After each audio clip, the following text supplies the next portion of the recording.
ರಾಜಕೀಯ ಮಾಡಬೇಕು ಅಂದ್ರೆ ಮಾಡೋಣ. ಗೋಡಾ ಹೈ ಮೈದಾನ ಹೈ, ಗೋಡಾ ಹೈ ಮೈದಾನ ಹೈ. ರಾಜಕೀಯ ಮಾಡೋಣ. ಅಲ್ಲಿ ಇಲ್ಲ ಸಲ್ಲದ ಯಾವುದೋ ರಾಜಕಾರಣಕ್ಕೋಸ್ಕರ, ದ್ವೇಷಕ್ಕೋಸ್ಕರ, ಇನ್ಯಾರನ್ನೋ ಓಲೈಸಕ್ಕೋಸ್ಕರ ರಾಜಕಾರಣ ಮಾಡಬಾರದು. ಓಲೈಕೆ ರಾಜಕಾರಣ ಅದರಿಂದ ಲಾಭನೂ ಆಗಲ್ಲ, ನಷ್ಟನೇ ಜಾಸ್ತಿ ಆಗ್ತಕ್ಕಂಥದ್ದು ಅನ್ನೋದನ್ನ ಅರ್ಥ ಮಾಡ್ಕೋಬೇಕು ಅಂತಕ್ಕಂಥ ಮಾತುಗಳನ್ನ ಹೇಳಲಿಕ್ಕೆ ಬಯಸ್ತಾ ಇದ್ದೇನೆ. ಅದರಿಂದ ಹೈಕೋರ್ಟ್, ಸುಪ್ರೀಂ ಕೋರ್ಟ್ ಕೂಡ ಒಪ್ಕೊಂಡಿದೆ. ಈಗ ಸುಪ್ರೀಂ ಕೋರ್ಟ್ನವರು ಹೇಳಿದ್ರು, ಸಂವಿಧಾನದ ಪೀಠಿಕೆ ಓದ್ಕೊಂಡಿದ್ದೀರಾ ನೀವು ಅಂತ ಕೇಳಿದ್ರು. ಸಂವಿಧಾನದ ಪೀಠಿಕೆ ಏನಾದ್ರು ಓದ್ಕೊಂಡಿದ್ದೀರಪ್ಪ ನೀವು? ಸಂವಿಧಾನದ ಪೀಠಿಕೆ ಓದ್ಕೊಳ್ಳಿ. ತಕ್ಕ ಅವರು ಸರಿಯಾದಂತ ರೀತಿಯಲ್ಲಿ ಪಾಠಗಳು ಕೊಟ್ಟಿದ್ದಾರೆ. ಸುಪ್ರೀಂ ಕೋರ್ಟ್ನ ನ್ಯಾಯಾಧೀಶರುಗಳು, ಹೈಕೋರ್ಟ್ನ ನ್ಯಾಯಾಧೀಶರುಗಳು ಇದನ್ನು ನಾವೆಲ್ಲರೂ ಕೂಡ ಅರ್ಥ ಮಾಡ್ಕೋಬೇಕಾಗ್ತದೆ. ನಮ್ಮ ಸಂವಿಧಾನ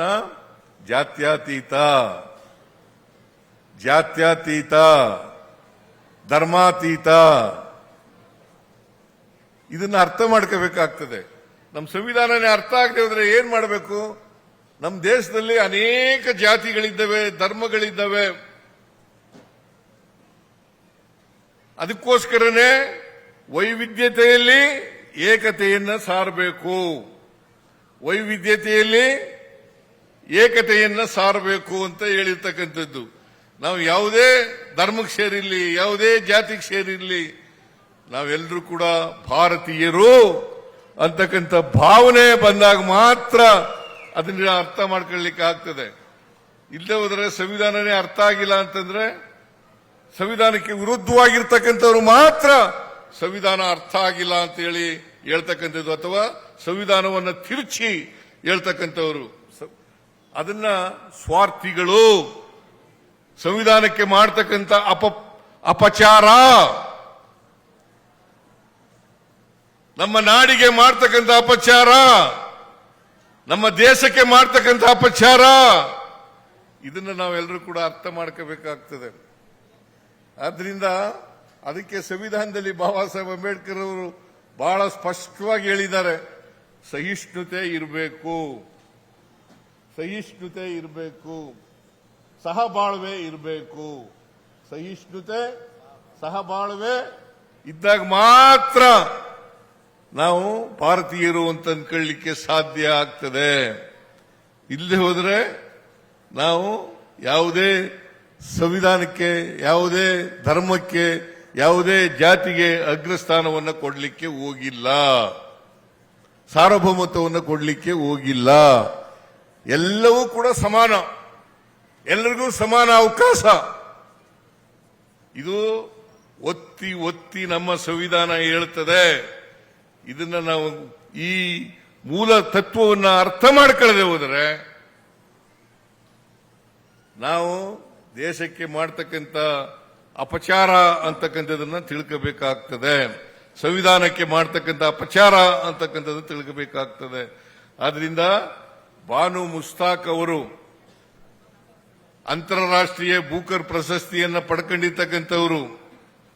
ಅವರು ಈ ಸಾರಿ ದಸರಾ ಉದ್ಘಾಟನೆ ಮಾಡಿರ್ತಕ್ಕಂಥದ್ದು ಸರಿಯಾಗಿದೆ. ಕನ್ನಡ ನಾಡಿಗೆ ಗೌರವವನ್ನು ತರ್ತಕ್ಕಂಥ ಕೆಲಸ ಆಗಿದೆ ಅಂತಕ್ಕಂಥ ಮಾತುಗಳನ್ನು ಹೇಳಲಿಕ್ಕೆ ಬಯಸ್ತಾ ಇದ್ದೇನೆ. ಹಾಗಾಗಿ ನಾನು ಬಾನು ಮುಸ್ತಾಕ್ ಅವರಿಗೆ, ಕವಿಯತ್ರಿ, ಸಾಹಿತಿ, ಹೋರಾಟಗಾರ್ತಿ, ಬೂಕರ್ ಪ್ರಶಸ್ತಿ ವಿಜೇತೆ ಶ್ರೀಮತಿ ಬಾನು ಮುಸ್ತಾಕ್ ಅವರಿಗೆ ಸರ್ಕಾರದ ವತಿಯಿಂದ, ನನ್ನ ವತಿಯಿಂದ, ಇಡೀ ಮೈಸೂರು ಜಿಲ್ಲೆಯ ನಾಡಿನ ವತಿಯಿಂದ ನಿಮಗೆ ಅಭಿನಂದನೆಗಳನ್ನು ಸಲ್ಲಿಸಲಿಕ್ಕೆ ಬಯಸ್ತಾ ಇದ್ದೇನೆ.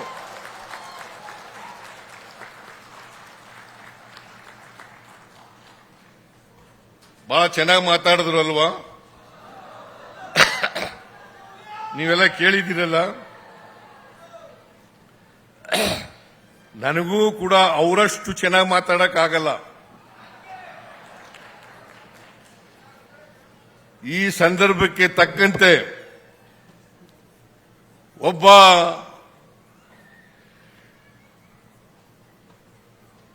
ಕವಿಯತ್ರಿಯಾಗಿ, ಸಾಹಿತಿಯಾಗಿ, ಉದ್ಘಾಟಕರಾಗಿ ಬಹಳ ಅರ್ಥಗರ್ಭಿತವಾಗಿ ಮಾತಾಡಿದ್ದಾರೆ.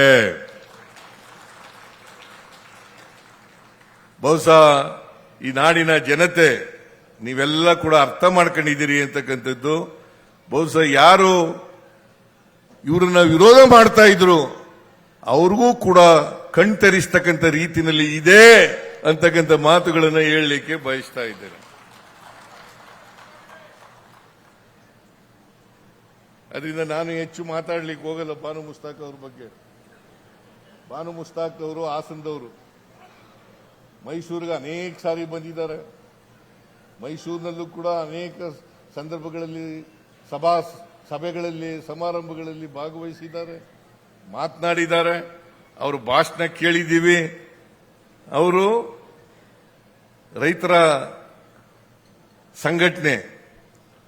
ರೈತ ಸಂಘಟನೆಯಲ್ಲಿ ಭಾಗವಹಿಸಿದ್ರು, ದಲಿತ ಸಂಘಟನೆಗಳಲ್ಲಿ ಭಾಗವಹಿಸಿದ್ರು. ಅವರು ಹೋರಾಟದಲ್ಲಿ ಮುಂಚೂಣಿಗಳಲ್ಲಿದ್ದರು. ಬರೀ ಹಾಸನ ಒಂದೇ ಅಲ್ಲ, ಈ ರಾಜ್ಯದ ತುಂಬೆಲ್ಲ ಅವರು ಹೋರಾಟಗಳಲ್ಲಿ ಭಾಗವಹಿಸಿದ್ರು ಅಂತಕ್ಕಂಥದ್ದನ್ನು ನಾವು ಅರ್ಥ ಮಾಡ್ಕೋಬೇಕಾಗ್ತದೆ.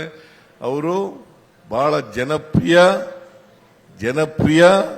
ಸಾಹಿತಿ, ಹೋರಾಟಗಾರ್ತಿ, ಅದಕ್ಕಿಂತ ಬಹಳ ಮುಖ್ಯವಾಗಿ ಕನ್ನಡದ ಸಾಹಿತಿ. ಒಬ್ಬ ಮುಸ್ಲಿಂ ಮಹಿಳೆಯಾದರೂ ಕೂಡ ಕನ್ನಡದ ಸಾಹಿತಿ, ಕನ್ನಡದ ಲೇಖಕಿ, ಕನ್ನಡದ ಹೋರಾಟಗಳಲ್ಲಿ ಭಾಗವಹಿಸಿರ್ತಕ್ಕಂಥದ್ದು. ಅದರಿಂದ ನಾವು ಇದನ್ನು ಅರ್ಥ ಮಾಡ್ಕೋಬೇಕಾಗ್ತದೆ. ಒಬ್ಬ ಮುಸ್ಲಿಂ ಮಹಿಳೆ ಕನ್ನಡದ ಲೇಖಕಿಯಾಗಿ ಕರ್ನಾಟಕಕ್ಕೆ ಗೌರವ ತಂದುಕೊಟ್ಟಿದ್ದಾರಲ್ಲ, ಅವರ ಪುಸ್ತಕ ಇದೆಯಲ್ಲ, ಎಂಥದ್ದು, ಹೃದಯ, ದೀಪಾ ಬಾಸ್ತಿಯವರು ಇಂಗ್ಲಿಷ್ಗೆ ತರ್ಜುಮೆ ಮಾಡಿದ್ದಾರೆ. ದೀಪಾ ಬಾಸ್ತಿಯವರು ಕೊಡಗಿನವರು. ಅವ್ರಿಗೆ ಬಾಸ್ತಿಯವರಿಗೆ ಮತ್ತೆ ಬಾನು ಮುಸ್ತಾಕ್ ಅವರಿಗೆ ಇಬ್ಬರಿಗೂ ಕರೆದು ಸರ್ಕಾರದ ವತಿಯಿಂದ ಗೌರವ ಸಲ್ಲಿಸತಕ್ಕಂಥ ಕೆಲಸವನ್ನ ಮಾಡಿದ್ದೇವೆ.